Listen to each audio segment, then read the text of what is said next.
안녕하십니까. 송국근의 혼술이 1월 16일 월요일 오후에 보내드리는 속보입니다. 이재명 민주당 대표 또 검찰의 소환 통보를 받았습니다. 자, 이번엔 대장동 그리고 위례 신도시 사업 개발과 관련된 특혜 의혹입니다. 자, 그래서 검찰의 지금 전략이 보이기 시작했습니다. 왜 그러냐면 지금 성남FC 사건과 관련해서 후원금 사건과 관련해서 이재명 대표를 소환을 하고 나서 아주 구속영장 청구를 하지 않았죠.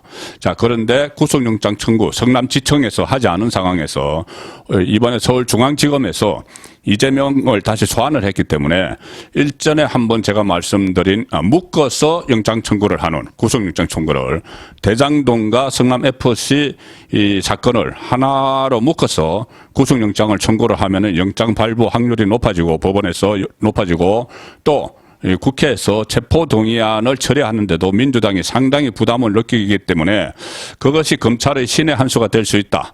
그런데 다만 대장동과 같이 묶으려면은 대장동과 관련해서 이재명 대표를 한 번은 소환을 해야 된다. 자, 그런 분석을 드린 적이 있는데 드디어 소환 통보를 했습니다. 그러면은 같이 묶어서 영장 청구를 할 그런 그 전략인 걸로 보입니다. 그리고 여기다 또 위례 신도시까지 같이 묶어서 이 세 가지 사건을 하나로 영장 청구를 하지 않겠느냐. 자, 그런 이 예상이 됩니다.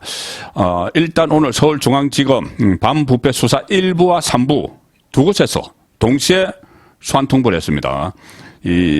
각각 이 대장동과 위례 신도시를 수사를 하고 있기 때문이죠.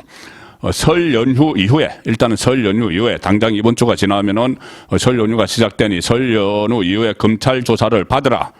피의자 신분. 자, 이렇게 명시를 했습니다. 날짜는 지금 서로 조율을 하고 있다고 합니다. 위례 신도시도 그렇고, 위례 신도시는 정진상 씨, 지금 구속된 정진상 씨가 어떤 그 특정 업자에게 이것을 특혜를 줬다 이런 의혹이 있고, 대장동은 뭐 지금까지 너무 많이 알려진 그 의혹들이죠. 어쨌든 이건 모두 성남시장으로서 최종 결재권자이기 때문에 또 장기간 이것을 수사를 해왔기 때문에 결국은 성남시장을 지낸 이재명 대표를 소환하지 않고는 수사를 마무리할 수가 없죠. 자, 그래서 소환 통보를 했습니다. 조율 중이라고 하는데 아마 이재명 그 대표 또 일종의 뭐 도피 투어, 저번에 뭐 경청 투어 하면서 그 소환을 미뤘던 것처럼 그렇게 할지도 모르지만 어차피 소환에 응해야 됩니다. 그렇지 않으면은 체포영장이 그러니까 사전 구속영장에 따른 체포동의안이 아니고 그 전 단계에서 체포영장이 발부가 될 수가 있기 때문에 한 차례 정도는 뭐 연기를 하지만은 결국은 소환에 응해야 되는 자 그런 상황이 돼 있죠. 성남지청에서 12월 18일 날 성남FC 후원금 의혹과 관련했을 때 출석 요구를 했죠. 그때 뭐 일정 핑계를 댔습니다. 그 경청 투어를 하고 있다. 그러면서 부산, 경남 지역을 돌면서 또 그때 양산에 있는 문재인 전 대통령을 찾아가서 단일 대우를 형성하자 뭐 이렇게 호소를 하기도 했었죠.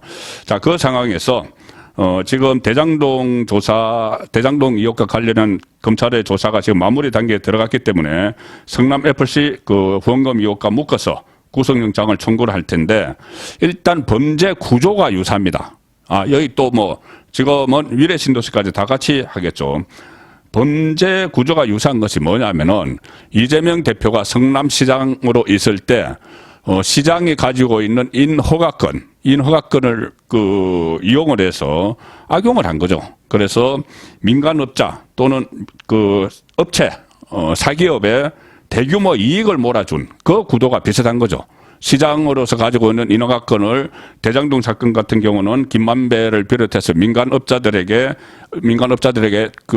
그에게 그 이익을 몰아주는 그런 구도를 만들어서 그 민간업자들로부터 김만배, 유동규는 뭐 그 사이에 있지만은 민간업자들로부터 남욱을 비롯해서 이 대규모 돈을 거둬들이는 그래서 일종의 저수지를 만들어서 대선 때 또는 대선 경선 때 또 지방선거 때 이거 빼어 써는 그것 때문에 지금 김용, 정진상이 구속이 돼 있죠. 핵심 사건 두 사람이.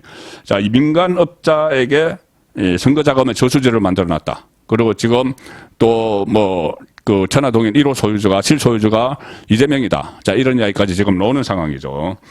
그리고 또 성남FC 후원금 의혹 사건도 성남시장이 가지고 있는 인허가권, 뭐 용적률을 변화한다든가 아니면 그 토지 용도를 변경시켜주는 이 대가로 두산건설이나 네이버 같은 6개 업체가 한 170억 원을 성남FC에 후원을 했고 성남FC의 구단주는 성남시장 이재명이었죠.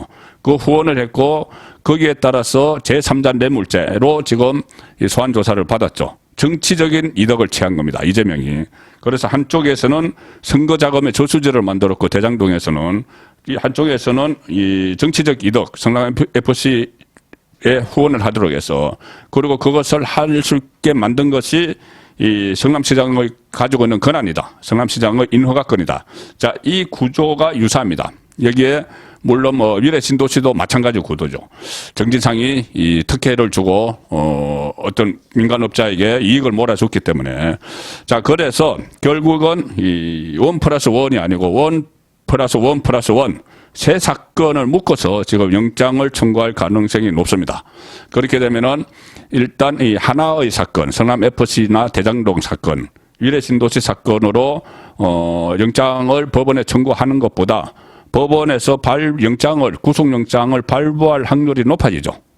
아무래도 여러 가지 사건들이 겹치고 혐의점들이 많고 그러면은 구속영장을 심사를 할 때 무슨 뭐 증거인멸 우려, 뭐 도망 우려, 또 뭐 범죄 소명 뭐 이런 것을 따지는데 여러 개의 사건을 하나로 묶어서 영장을 청구를 하면은 법원 입장에서도 발부 가능성이 높아질 수밖에 없습니다. 자, 그리고 이재명은 현재 국회의원이죠. 또 방탄국회 열어놨죠. 이를 방탄국회 열어놨습니다. 그래서 이재명을 구속시키려면은 체포 동의안이 국회에서 통과가 돼야 됩니다.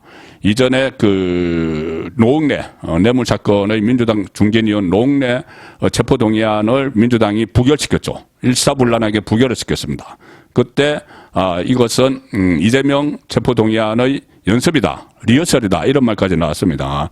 그래서 똑같이 이 야당 탄압, 뭐 정치 보복 이 프레임을 딱 걸어서 민주당 의원들이 그것을 부결시키려면 명분이 있어야 되니까 정치 보복 이렇게 프레임을 붙였습니다. 그래서 이재명에 대한 구속영장이 청구가 되고 그러니까 체포동의안이 국회에 들어오더라도 정치 보복 프레임으로 정치 탄압, 야당 탄압 프레임으로 걸기 위해서 노웅래 때 실험을 했죠. 그런데 이 영장 청구와 같이 체포동의안에도 이 세 가지 사건을 묶어서 대장동, 위례, 또 여기다가 성남FC 묶어서 체포동의안을 제출을 하고 그때 노웅래 그 체포동의안 때 보셨다시피 법무부 장관이 체포동의안 제출 이유서를 설명을 합니다. 전 국민이 보는 데서 국회 본회의장에서 또 이번에 한동훈 법무부 장관이 나서서 체포동의안 제출 이유서를 읽겠죠. 그때 노웅래 때 뭐 돈봉투가 부스럭거리는 소리 이런 것까지 상당히 상세하게 혐의점을 이야기를 했습니다. 그럼에도 부결을 시켰죠. 그런데 이번에는 이 차원이 좀 다른 범죄 혐의들.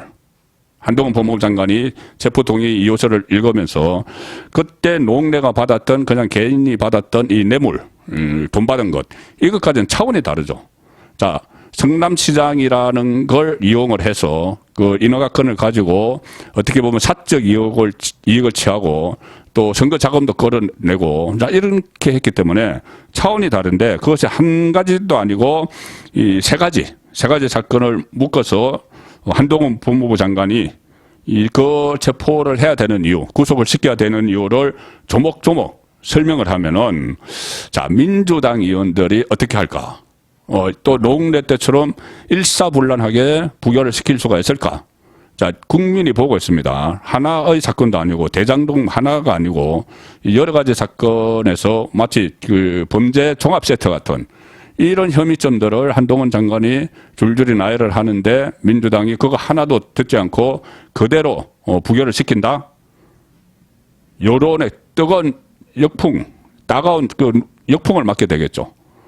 그렇게 되면은 민주당 국회의원들 다음 총선을 기약할 수가 없습니다. 그렇기 때문에 지금도 벌써 이재명 손절론이 나오는데 그 상황이 가면은 민주당 안에서도 이탈표가 나올 가능성도 지금 배제할 수 없는 상황이죠. 지금 검찰이 이런 전략을 가지고 그 강공으로 붙인다면은. 자, 그래서 이 경우에, 야당이 상당히 그 내분을 겪고 심지어 뭐 쪼개질 가능성도 생깁니다. 그래서 결국 설 연휴 직후에, 다시 이재명이 검찰 포트라인에 서면서 뭐 포트라인에 서서 또 뭐 정치 연설을 할지 뭐 그것은 모르겠지만은 어쨌든 설 연휴 직후에 이 체포 동의안이 다시 국회에 제출이 되면서 정치권에 빅뱅이 일어날 수 있다. 그런 예상이 됩니다. 송국권의 혼술이었습니다.